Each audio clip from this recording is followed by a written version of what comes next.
It was about 20 years ago when I unexpectedly received some calls from colleagues around the country congratulating me on making it into the Sunday New York Times. My fame was unbeknownst to me, so they had to point me to the section in the New York Times that day. My name appeared in the wedding pages. I had officiated a wedding up at Snowbird where the bride was vice president of Tiffany in New York. Those were the days when the wedding pages served as an unofficial cultural index, chronicling the mating or inbreeding of society's WASP aristocracy. Lineage proved important to stress along with club membership and charity affiliations.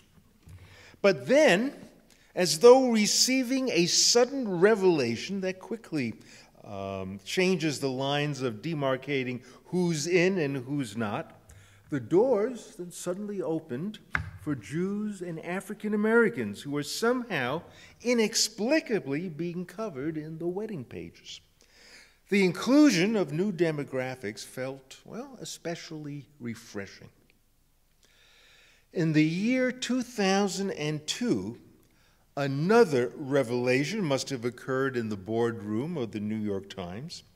A mind-boggling new step took place where the wedding pages were renamed the Wedding and Celebration pages in order to escape the staid heterosexual image of love and romance to finally include the quasi-nuptials of gay and lesbian couples. Although they could not legally marry, the editors of the paper, I have discovered, were so impressed with how gay and lesbians throw a party that they wanted to include same-sex couples to enhance the entertainment value of their pages. The mores of our culture have changed dramatically these past few decades. There's no longer a prohibition on cohabitation. Religion plays a decreasing role in weddings as even our nation gradually evolves into a more secular society. One seldom hears references to children born out of wedlock, a concept that sounds like it belongs in the days of King Arthur and Knights of the Round Table. Nor is marriage considered to be the only environment in which children can be healthfully raised.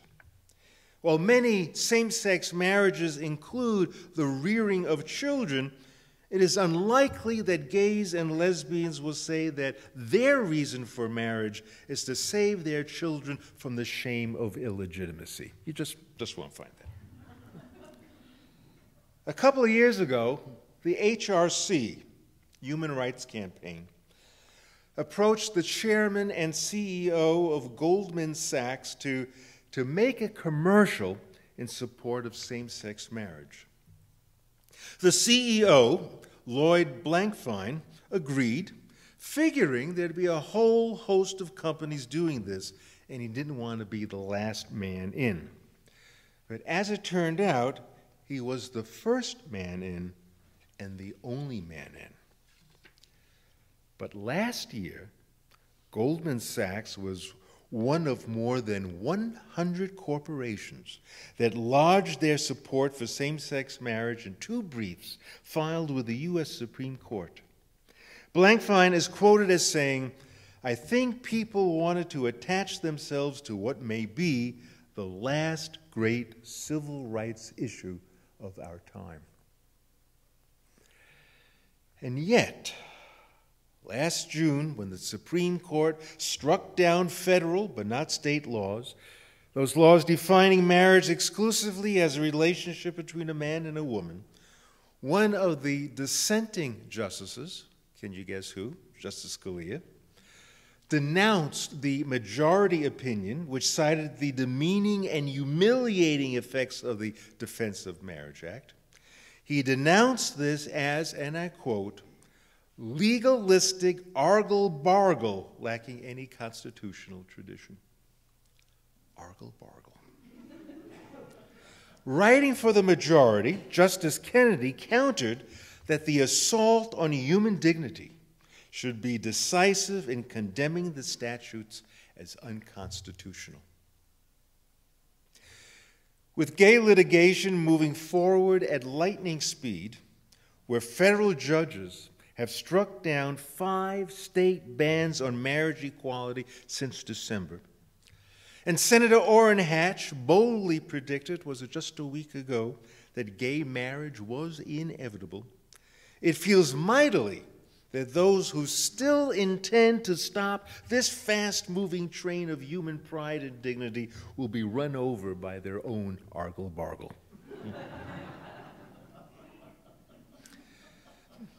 Pride, dignity, respect. Must these not be afforded every human being and constitutionally protected? Proud comes from the old French word, P-R-U-D. I know you say that in France, prude, which meant brave and valiant.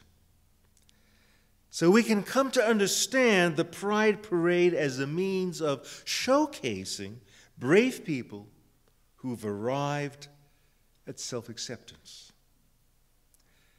We must not forget that the antonym of pride is shame.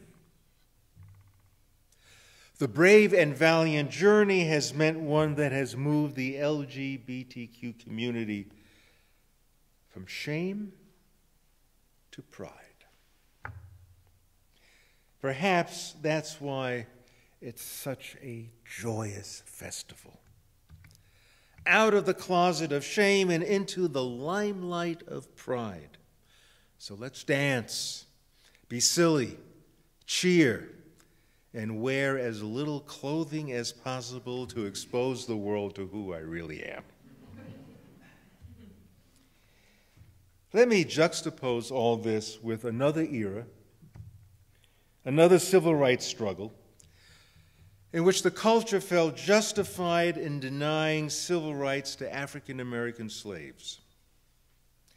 In her book, A Quest for Human Dignity, Beverly Mitchell describes early 19th century America, and she had an intentional focus on William Ellery Channing, who's credited as founding the American Unitarian Association.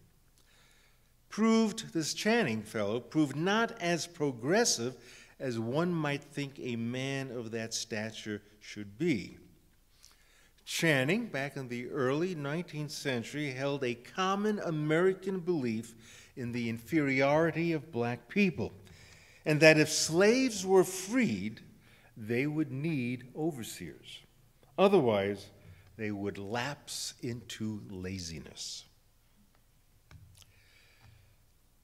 There is no limit to how people can caricature those whom they wish to deny civil rights. The myths that persuade a majority to disparage the minority in order to keep them from becoming mainstream can only stagger the imagination.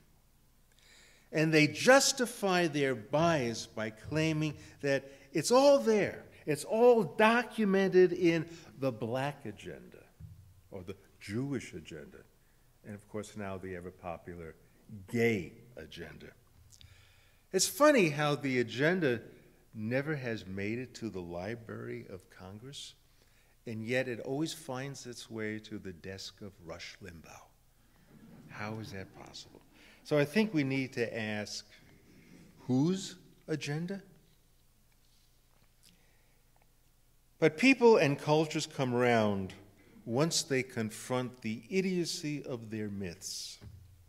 President Obama, as we often hear, has evolved in his thinking about marriage equality. God bless him. I'm not sure how he evolved, but it's nice to count him among us. William Ellery Channing also evolved in his thinking about abolitionism. We can virtually point to the date he changed his views. It was after seeing the success of British abolitionists in the British West Indies, 1834, that led to Channing moving closer to our abolitionist movement. He observed that all that was supposed to transpire when people with black skins were freed just wasn't true. And the funny thing is that conservatives in our time often have a hard time believing the ugly slander against gays when someone in their own family is gay. It just isn't true. I mean, I know my son, my daughter, my cousin, my father, my mother. I know him or her very well, and I love them. It's just not true what is said about them, the kind of people they're supposed to be.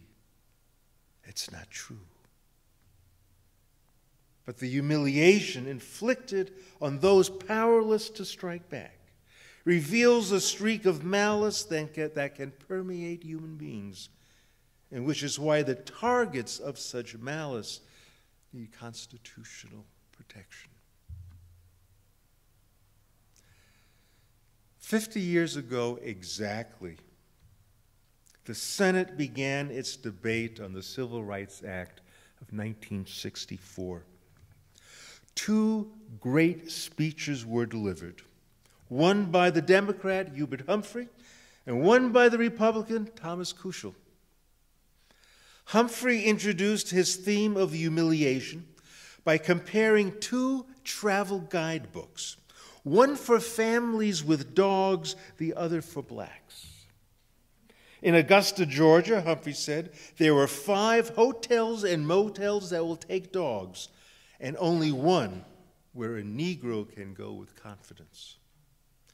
Kuchel called upon the urgency of ending the humiliating forms of discrimination confronting blacks.